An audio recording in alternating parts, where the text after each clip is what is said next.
We are privileged to have here today Cathy Zoi, the Acting Undersecretary for Energy and the Assistant Secretary for Energy Efficiency and Renewable Energy at the DOE. Cathy oversees a broad energy portfolio. It includes the Offices of Electricity, Delivery and Reliability, EERE, Fossil Energy, Nuclear Energy, Environmental Management, and Legacy Management. Cathy manages over $30 billion of the ARRA. Funding, she manages a base budget of well over $10 billion in applied research and development of nuclear waste management. Included in her purview is a multitude of programs for improving the nation's energy infrastructure, reducing greenhouse gas emissions, increasing energy security, creating jobs. These examples range from weatherizing over 500,000 homes to deploying 20,000 electric vehicle charging stations, implementing smart grid to capturing and storing carbon emissions, from starting the nuclear power industry to investing in solar energy manufacturing. Wind turbine, reliability, biofuels technology. She also oversees the safe and cost-effective cleanup of radioactive waste and facilities associated with the nation's weapons research programs. Now, many of you know that Cathy actually draws on her experience of more than 2 decades of work in both the public and private sectors. Areas of her past influence have included utility generation, planning policy, renewable energy startups, smart meters, energy resource modeling, natural gas markets. And prior to joining the Obama administration, Cathy was the founding CEO of the Alliance for Climate Protection, where she launched the Repower America campaign for Vice President Gore. Cathy served on boards and advisory committees of so many companies in the clean tech sector. I've recently had the privilege of serving on the DOE's new Energy Efficiency and Renewable Energy Advisory Board, where I've gotten to see Cathy in action. And I can tell you, I cannot think of a better person at the DOE helm of our industry championing our causes in DC than Cathy. Please join me in welcoming the Acting Undersecretary of Energy and the Assistant for Energy Efficiency, Secretary of Energy Efficiency and Renewable Energy, Cathy Zoi. So I think Cathy has one of the most difficult jobs in the world. She has to get technology decisions right, how and where the DOE is going to invest. She has to get the policy decisions right, what kinds of policy support complement the technology roadmap that we have. And she has to get the politics right, making sure to navigate DC so that we can actually implement the policies we have. So we're going to actually use that as a framework for talking about what Cathy sees as the future of our industry. As I referenced, Cathy's portfolio has been supplemented since we invited her to be a keynote speaker here today. She now has Assistant Secretary of ERE plus Undersecretary for the whole civil energy brief. As I referenced, she has responsibilities for clean coal, smart grid, nuclear energy, legacy issues, but for most of us, Cathy's been responsible for the DOE Recovery Act investments. A number of you remember Matt Rogers in the same seat last year, and he spoke about the management structure at the DOE. I want to start by asking Cathy, how has that changed? Well, we're now about 2 years in, and it's a great tribute to both Steve Chu and to Matt Rogers, who we miss dearly. That the former DOE, which had a reputation for being somewhat stovepipe. I mean, the DOE is an Office of Science, it's an applied energy program, and it's the weapons complex. Under Secretary Chu's leadership, those stovepipes have broken down. We are really thinking about our entire mission from the very basic principles of discovery of science that's not even well understood, all the way to the deployment end. Mm-hmm. And we take each bit of that food chain very, very seriously. So we have the Office of Science, we have ARPA-E, which many of you are familiar with, which we'll talk a little bit more about during this session. My programs are the applied R&D, where we catch what's actually in the next stage. We demonstrate it, we deploy it, and then we hopefully pass it off to Jonathan Silver, who you're also going to hear from, to get it out into the deployment arena. And all of that is used to inform the policy debate. And I can't say enough. I mean, as Ira mentioned, we're going to talk about technology, policy, and politics. In his opening remarks, you mentioned, Ira, that the 3 stools of VC are kind of IT, life sciences, and clean tech energy. Well, one of those things is not like the others in that energy, fundamentally, consumers aren't going to look for a different sort of electron. And we've tried to market green power, and it works a little bit. But fundamentally, an electron or an energy service is not something, I mean, everybody's going to want the next new smartphone. Right. And they're going to be willing to pay for it. And everybody's going to want better health care, a better fix to that ache or pain, a longer lifetime. There's an insatiable appetite for that. Our sector fundamentally, because of its externalities, is going to require a kind of government intervention and the role for policy that requires this kind of integrated approach. And so everything that we're doing at the Department of Energy is hopefully going to be used to make those policy decisions easier and inform policy. Well, it's also different, by the way, in the sense that IT and life sciences have had a long history of innovation dollars applied to it, and we're now only recently seeing both the folks in this room and DOE itself really making the kind of push that we have in the numbers I reflected today. Oh yeah, I mean, I think probably when Matt Rogers was here last year, or you guys talked about it as well, you know, just in your conversations, for 100 years, there was very little change in the energy sector. I mean, the technology, I mean, what year did Edison come up with that fancy? 1870 something. The transformers we use today are basically still the same kinds of transformers. There's, up until recently, there hasn't been a real appetite for change. Why? Energy was cheap. Right. We made it abundant in this country in the Depression, so what was the problem that needed fixing? Well, we now have three intersecting problems that need serious attention. One of them is, of course, national security and our over-dependence on imported fossil fuels. Second, of course, is the environmental attributes that come with the our energy systems. And the third is we have an economy in malaise. And those three intersecting challenges, of course, provide this gigantic opportunity for what you've just described in your opening remarks. Yeah. Well, you know, Cathy and team have been on what we can only describe as the biggest fire drill in history in terms of putting out these Recovery Act dollars, and did it in just record time. And you know, I think a number of us want to hear from your perspective. What were some of the successes? What were some of the technology breakthroughs that you've seen as a result of some of these investments? And how are some of the investments of all the work you've been doing since you arrived impacting our sector? Well, it's interesting. Just in the EERE area alone, which is just a part of my portfolio, we've got 5,000 projects under management. Wow. And again, this was one of these great things. You can think about it technologically, but let me just take a moment and talk about it institutionally, because if you're a business school type person, I've often said, and Matt Rogers and I used to talk about this, that the Department of Energy could be a Harvard Business School case study now for how the ramp up was done so quickly under the microscope of transparency that was required. Everybody, all hands on deck, and it's not something you ordinarily associate with the federal government as being able to act quickly, but we got money out the door. Billions of dollars for batteries, hundreds of millions of dollars for solar. One of my favorite programs is the Weatherization Assistance Program that weatherizes low-income people's homes. Has been in existence at about $200 million a year for 20, 30 years. Yeah. $5 billion injection of capital. This service is a retail program. The services are delivered by local community action agencies. Nobody thought that this particular sector could rise up and meet that challenge. And we hit our run rate, and like as of December 31st, 300,000 low-income people are feeling more comfortable this winter with lower energy bills permanently to those homes, all delivered by 900 community action agencies. And it's just been absolutely remarkable. I mean, there are just dozens and dozens and dozens of technologies. And again, some of you guys who have been beneficiaries of this are here. I mean, I'll just do a little shout out for Flow Design, because we had a nice conversation this morning. 1366 is a really terrific molten silicon technology. There's a whole bunch of, I mean, the list goes on. The thing that I love about my job is that you know when you have these brainstorms in your corporate setting and people are like, oh, I remember, and we're doing a brainstorm, so every idea is a good idea. Genuinely at the DOE, it feels that way.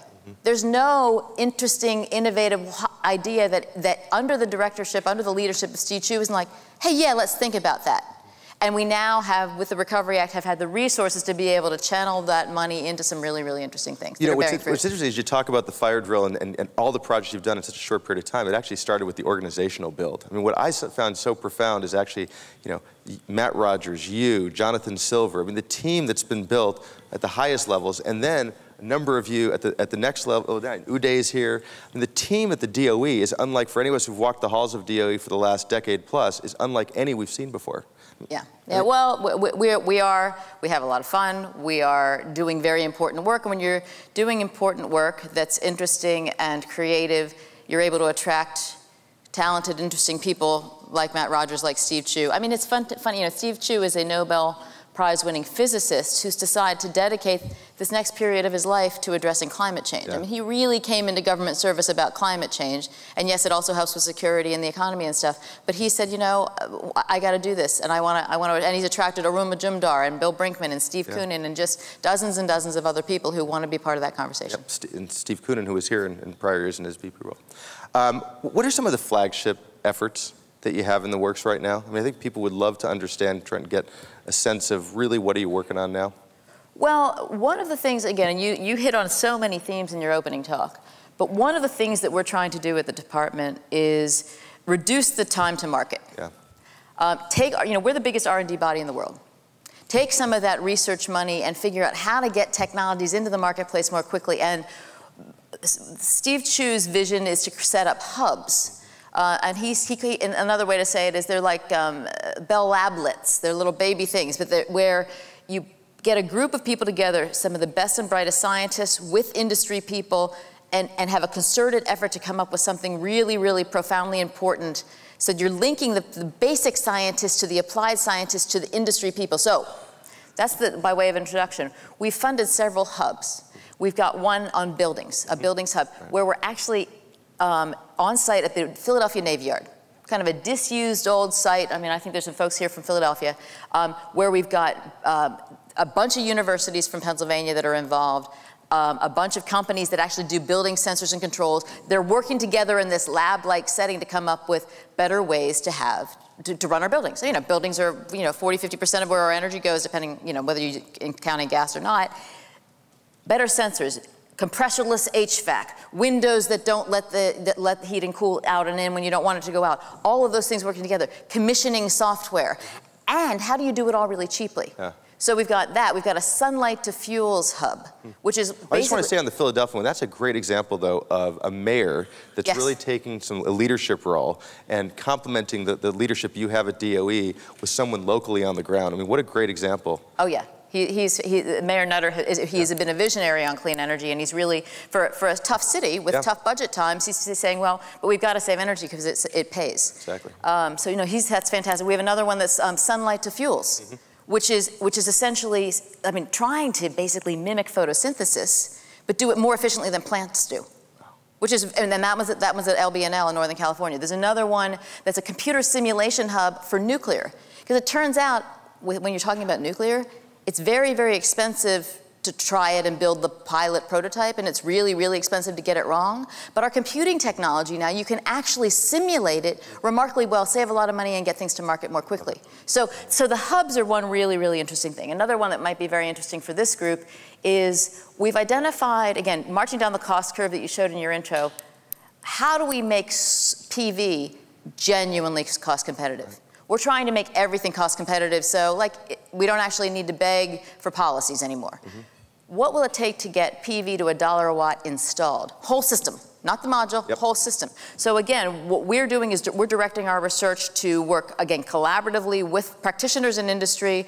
What are the pathways? And we've basically configured a multi-year program, get it to $1 a watt over the next 5 or 6 years, where we're gonna have competitive streams.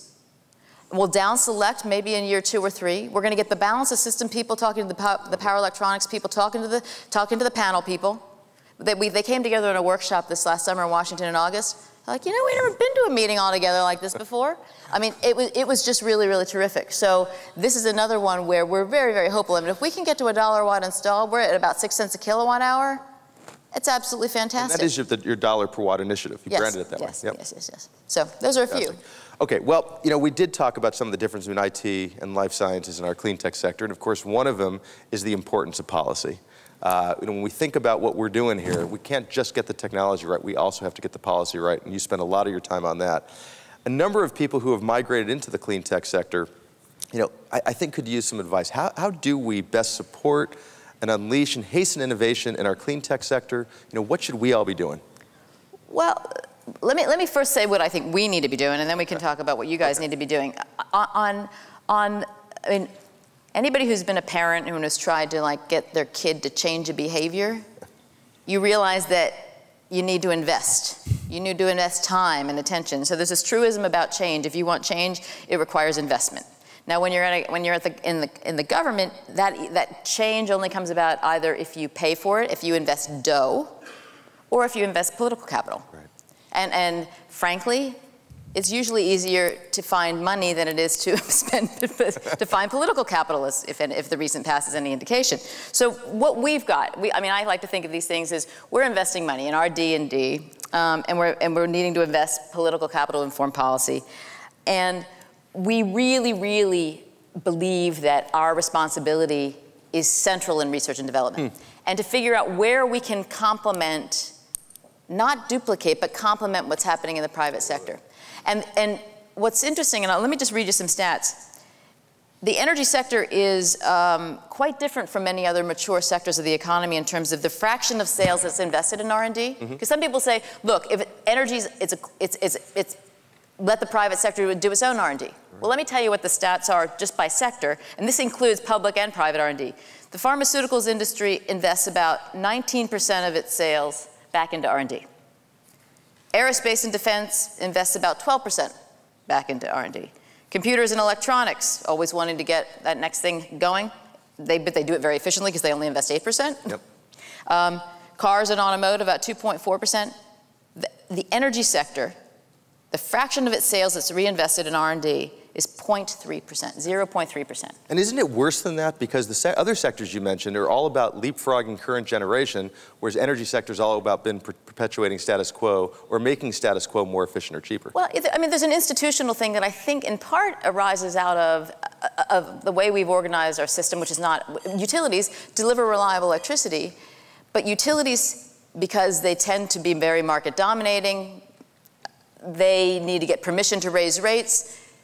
That's a very arduous process, as Ralph Gavanna will tell you, who's here. And so utility commissions are not that favorably predisposed to having utility companies invest in R&D that might cost ratepayers something but not pay off. Right. So there's a fundamental, I mean, as we're in this national conversation about what's the right role of government, I would argue that there is a rational, natural, and important role for government in R&D, and it certainly needs to be like sort of more than 0.3%. Right. I mean, it would seem as central as energy is. Okay, well, you know, we've just come off, I think, a few years that for us a renaissance time in terms of DOE and government support. We've just had a new election, and I think on everyone's mind is what impact does this new Congress have on your budget, and what does that mean for our venture industry? Well, yeah, I mean, as I just mentioned, there is this downward pressure on all government spending, and I was watching, I think it might have been one of the news shows on Sunday morning when I was at my in-laws last weekend, and Ed Rendell, governor of Pennsylvania, came on, and he said, you know, we all are with no more wasteful government spending, but what the American people have got to understand is the difference between wasteful government spending and important government investment, and it's not all the same. And he, to his credit, and he's been a great leader on clean energy in Pennsylvania, said, and investing in energy is one of those things that we need to do. Right. We need to invest in the innovation. We need to invest in our education system so that we get talented people who come into this. So I think that kind of conversation, I hope, happens in Washington. Right.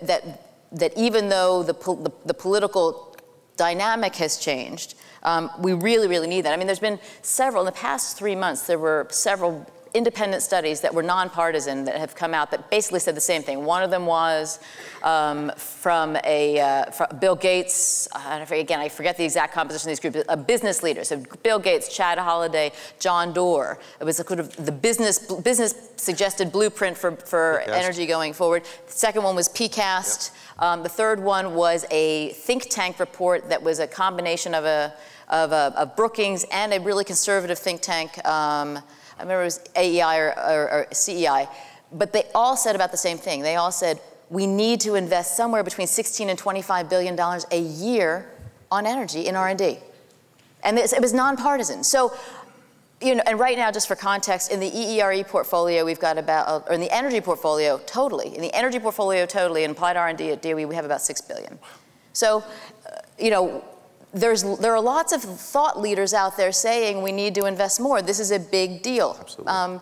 So I don't know what will happen, but certainly the president and the secretary are very supportive of continuing to invest in R&D. Well, let's go back. You referenced. Oh, there is just one. Yeah. There is one of the authors. I wrote down this quote because I just love it so much. One of the authors of one of these studies was Norm Augustine, who used to be CEO of Lockheed Martin. Yep. And he said this, and this is in the context of having politicizing, if you will, R&D investment. One thing that is clear based upon my own career in industry and government is that when faced with major challenges of high technological content in a time of austerity, the last thing one should underfund is R&D. To do so is the equivalent to removing an engine from an overloaded aircraft in order to reduce its weight. I love that. Anyway, it's a lovely, wonderful, devoted group of career people that have been toiling away at the Department of Energy for a long time. And again, ERE, the last administration, wasn't the favorite subject. Mm-hmm. So to those folks, great credit who stayed around, really talented technically. But there were some things that I thought would be helpful of organizing principles as we tried to get our work done well in the first part, and secondly, to use that work to inform the policy discussion. Mm-hmm. And so I developed these 4 planks. The first one was called high impact innovation. Mm-hmm.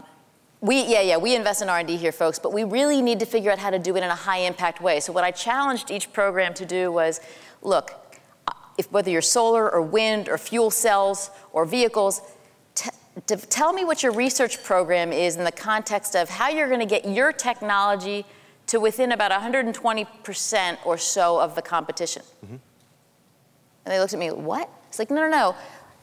Just work with me here. It might take you 3 years, it might take you 5, it might take you 8. But if we can't figure out the pathway to get within striking distance of gas combined cycle if it's a generation technology, or an internal combustion if you're a car program, then we're going to have a hard time. Mm-hmm. Because policy can close that last gap. Policy can do 20 or 30% sort of support subsidies, but if you literally, and again, I think this is relevant for this audience, if you're thinking that I'm backing a technology where I can't possibly imagine how it would ever compete with business as usual, that's going to be a very tall order in the marketplace.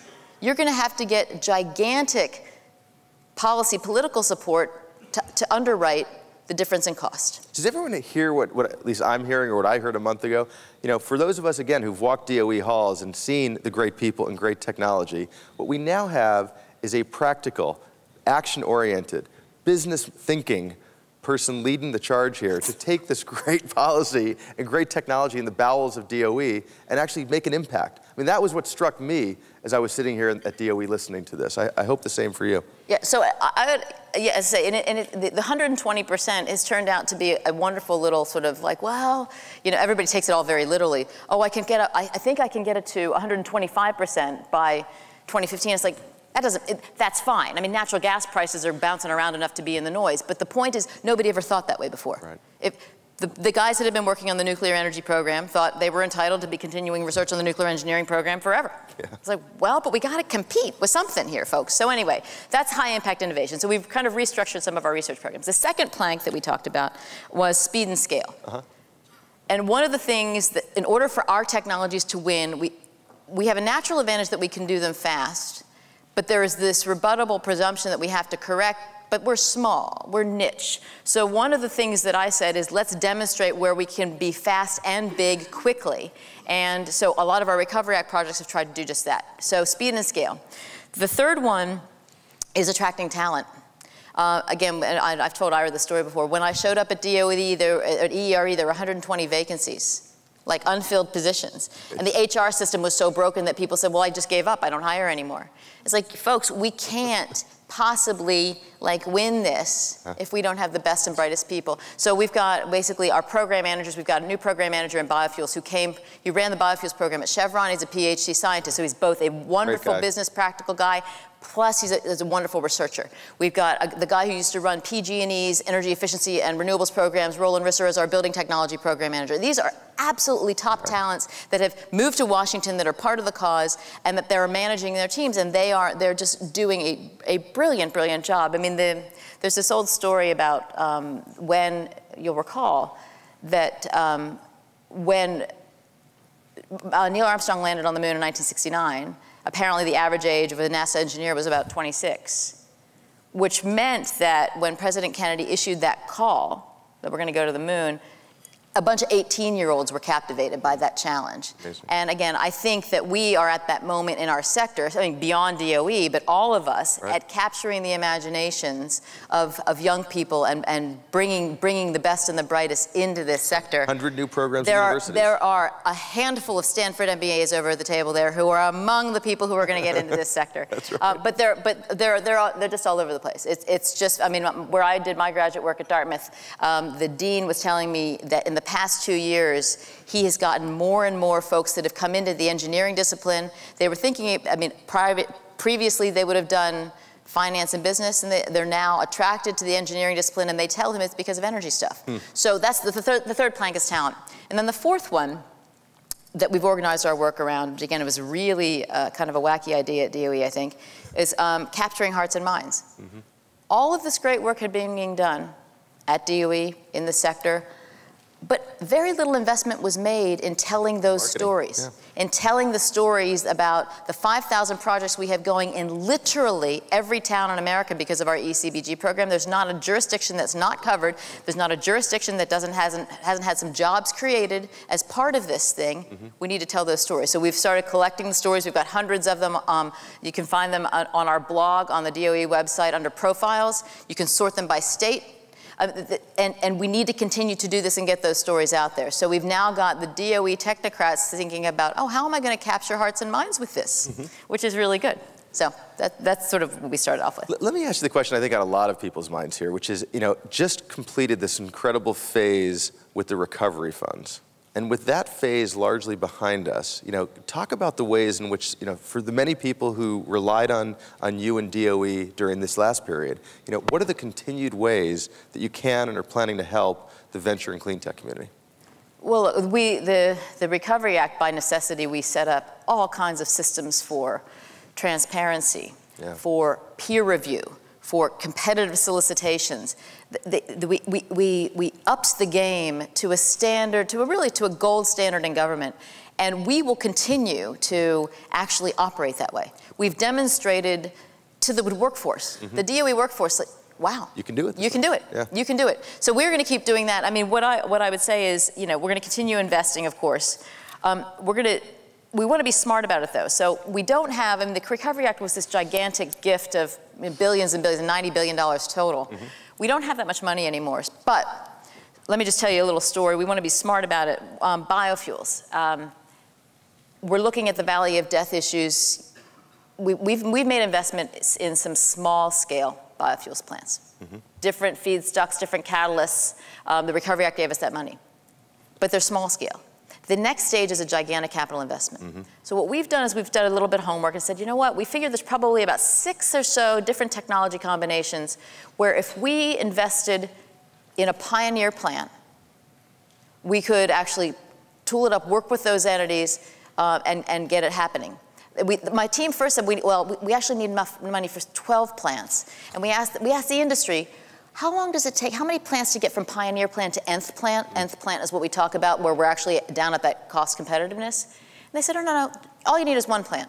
Because what we do in our world in biofuels is we build that 1 plant with that configuration, with that feedstock, and we keep tweaking it till we get it right. So pioneer plant 1, and then nth plant is 2. Essentially. So what we're trying to do is take a little bit of grant money, help those pioneer plants in a grant way, because they're not ready for Jonathan's loan program that you're going to hear about yet. It's not bankable yet because it's too speculative. It hasn't been tested at a giant scale.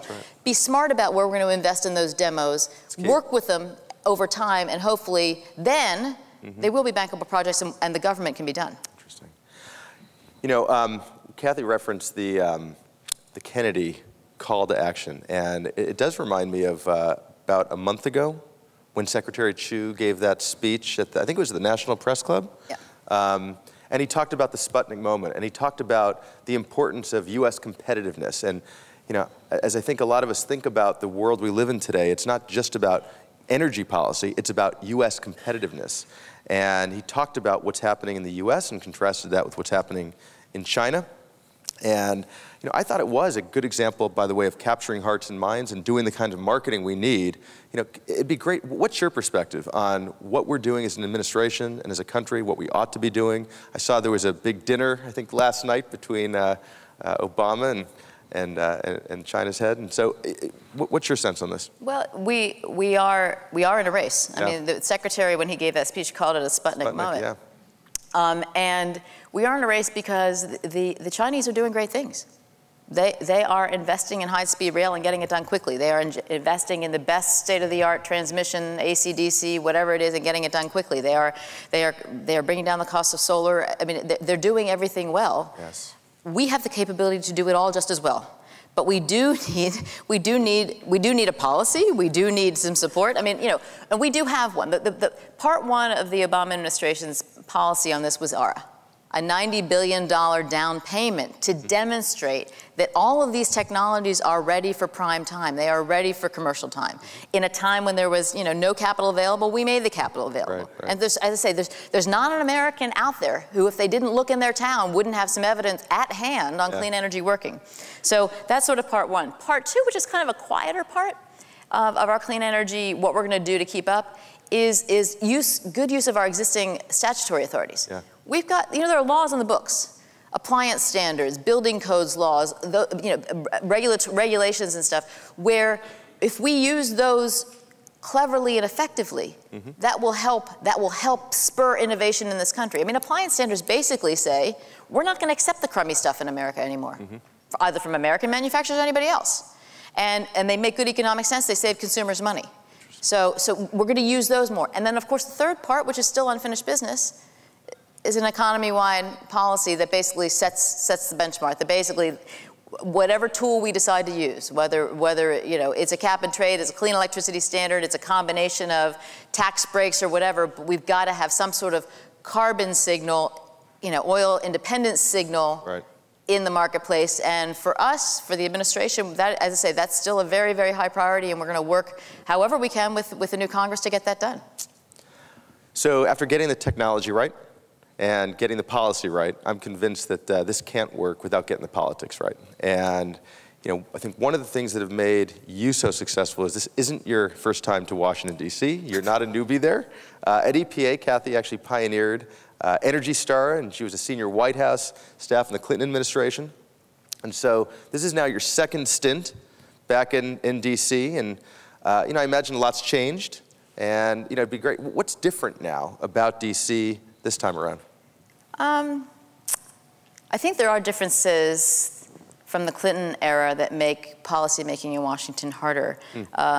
Genuinely, because of all of this IT revolution, the media cycle is very, very short. Right. It's really, really short, and it has become tabloid. And you know, when I was in the Clinton White House, it was just not this way. I mean, you had a news cycle was at least a day. And now you can have a news cycle that was like a half an hour. I mean, it's wild. Another thing, again, for anybody who's not like a student of the Congress, and I wasn't, I just learned this, but the Senate is actually different now. Right.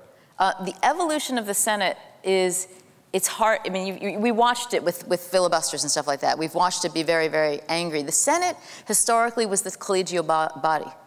My friend, the gentleman from Virginia, my friend, the gentleman from South Carolina, opposite political views, but always very collegial. And it has changed. And I've asked sort of scholars of the Senate what happened. A couple things. One is because of the pressure to fundraise, senators don't spend as much time in Washington, so they don't spend as much time together, either at children's sporting events or socializing on the weekends. Interesting. So it. You know, at the end of the day, it's about relationships. Yeah, interesting. Those relationships aren't as strong. Second thing is they're not allowed to do as much socializing because of lobbying laws, which that may be a good thing, but it is a fact. And the third thing was, this is very interesting. You remember the contract with America in 1995? Yeah, right. There are a whole bunch of very strong-minded congressmen that came into the House in that vintage, in that generation where it was about screaming on C-SPAN. They're now senators.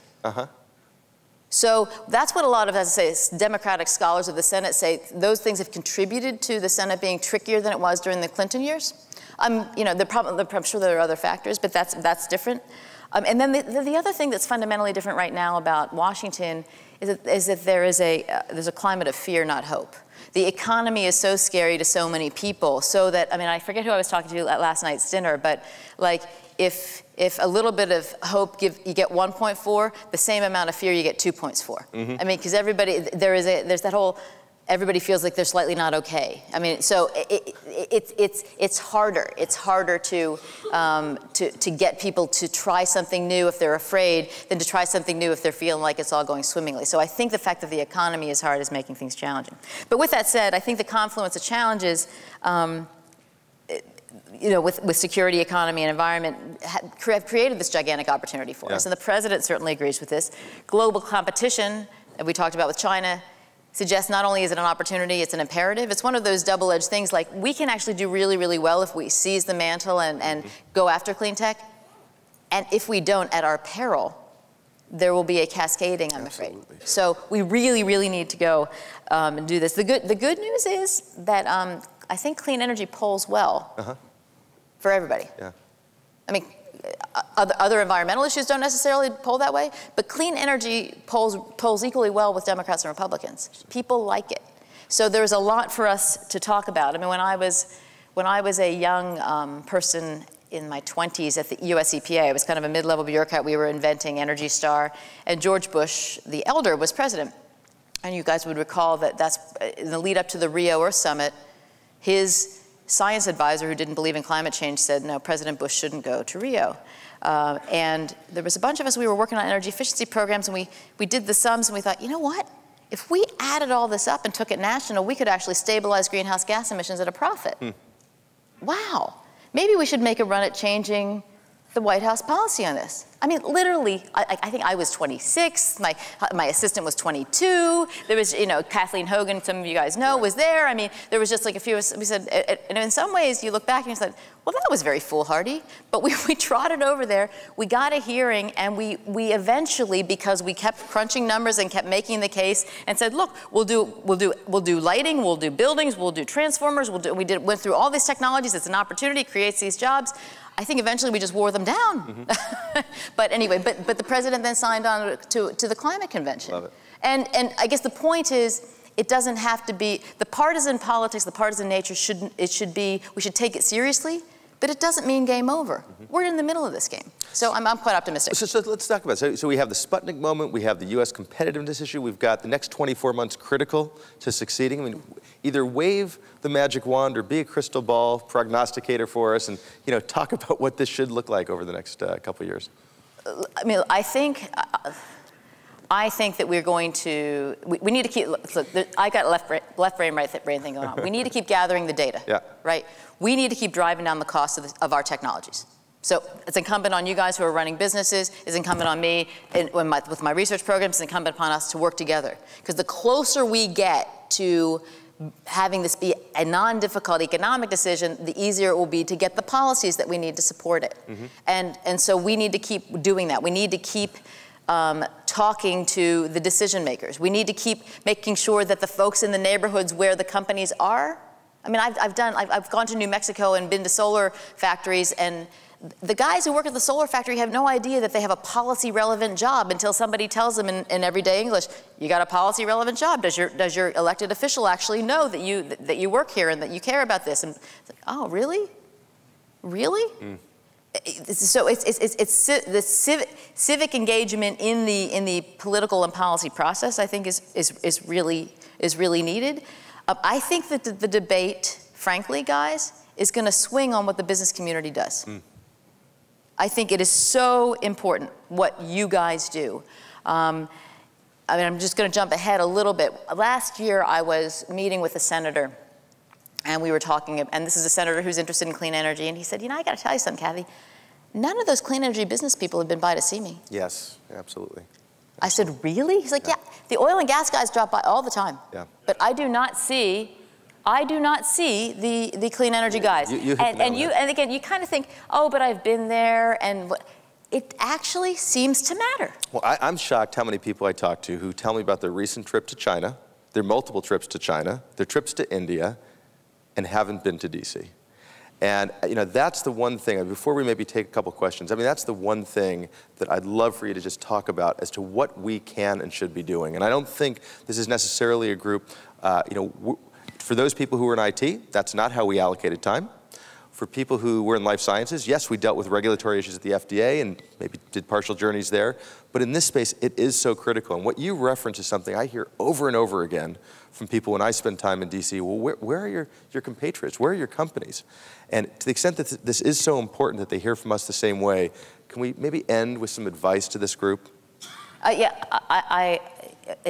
It's advice to this group, but it's for the good of us all. Yeah. If you're wondering whether it matters to get on the plane and to go make the visits, right, and to tell the good stories that you've actually got happening in your companies and the real stories of the invention and the jobs and everything else, the answer is yes. Yeah. Please, if it's discretionary at all, please make some time for it, because it absolutely makes a material difference. And let me just tell you again, it's harder. There are a whole bunch of people who want tomorrow to be like yesterday. Mm-hmm. And let me just give you, not that we can measure up in terms of money, but let me give you the numbers about the different sectors and how much they spend on lobbying. Agribusiness is $1.3 billion, defense $1.2 billion, communications, electronics $3.5 billion, finance, insurance, real estate $4 billion, health $4 billion, pharmaceuticals $2 billion, insurance $1.5 billion, transportation $2.3 billion. Alternative energy, by this particular study, $140 million. Now, we don't have the billions to put together, and that's okay, but you don't necessarily need, it's not necessarily the money, it is wherewithal, it is being present. Yes. There is this notion of being present and engaging with the people who are making these policies, because literally, if they don't hear from you, they don't yet know that we exist, and they have old, long-standing relationships with the folks that have been walking around the offices. I mean, from Northern California, I used to hike in these reserves right around my house in Los Altos Hills. And there's always these warning signs that you go into the reserve that says, mountain lion, this is mountain lion habitat. Here's what you need to do if you come across a mountain lion. Yes. And the advice is, be big. Be big, yeah. So my advice to all of us is that we need to go to Washington and be big. Right. We need to be big. We are getting big, but we need to be bigger than that might seem, because I think it's incredibly important. I also think we need to communicate with those folks in relevant frames to them. Right. Job creation. Job creation. Yep. Again, there's a combination, it's this delicate balance between opportunity and threat, mm-hmm, right? So there's the job creation, there's the success, there's the innovation, but there's also the economic competition. Yes. There is the evergreen story, which is a bad story, which is people are going to remember that story. Mm-hmm. And I went to an opening of a battery capacitor factory in Vermont, where the story was a beautiful one, because the CEO said, look, I was just about to sign on the dotted line with China, and then the Recovery Act money came through, so now I'm doing a ribbon cutting here in Vermont, yes, employing a couple hundred people here. Yep. That's what we like to hear, but that's what our legislators need to hear. And literally, we've put together a database, so no matter who you're going to see, there are examples, even if it's not your company, that you can draw on of the green, clean jobs that are happening in their electorates. So tailored messaging is actually really important. And back to all politics are local. It's not just DC.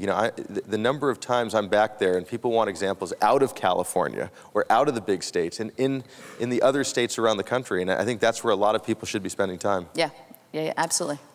So I want to end by saying, we talked about technology, policy, and politics, but it actually comes down to something more important. It comes down to people. And I want to use this opportunity to thank Cathy for the service that you're providing this country, for giving up your private sector life to spend time in DC for these causes. If you're not the poster child for what we need in this country, I don't know who is. Thank you for the service, and thank you for coming here to Palm Springs. Oh, my pleasure.